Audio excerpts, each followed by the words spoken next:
কিন্তু মদ খেয়েছেন, আপনার গুনাহ হয়েছে। এই মদের গুনাহটা কিন্তু নামাজের নেকিকে ধ্বংস করতে পারবে না।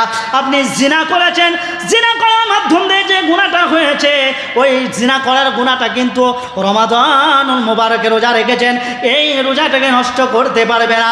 কিন্তু হিংসা এমন একটা জঘন্যতম পাপ, নামাজ, রোজা, হজ, যাকাত যত রকম নেকি আছে সব নেকিকে ধ্বংস করার ক্ষমতায় রাখে। যদি বলেন হাফেজ সাহেব জ্বলন্ত উদাহরণ দেখান, নবীজি সাল্লাল্লাহু তাআলা আলাইহি ওয়াসাল্লাম সুনানে আবু দাউদের চমৎকার একটা হাদিস বর্ণনা করেছেন হযরত আবু হুরায়রা রাদিয়াল্লাহু তাআলা আনহু বলছেন, ইয়াকুম ওয়াল হাসাদা ফাইন্নাল হাসাদা ইয়াকুলুল হাসানাতি কামা তাকুলুন নারুল হাতাবা। নবীজি আমার জানিয়ে দিলেন, আগুন যেমন, ইয়াকুম ওয়াল হাসাদা ফাইন্নাল হাসাদা ইয়াকুলুল হাসানাতি কামা তাকুলুন নারুল হাতাবা। নবীজি আমার জানিয়ে দিলেন, আগুন যেমন কাঠকে পুড়িয়ে ছাই বানিয়ে দেয়, আগুন যেমন কাঠকে পুড়িয়ে ছাই বানিয়ে দেয়, হিংসা তেমন মানুষের নেকিগুলোকে পুড়িয়ে ছাই বানিয়ে দেয়।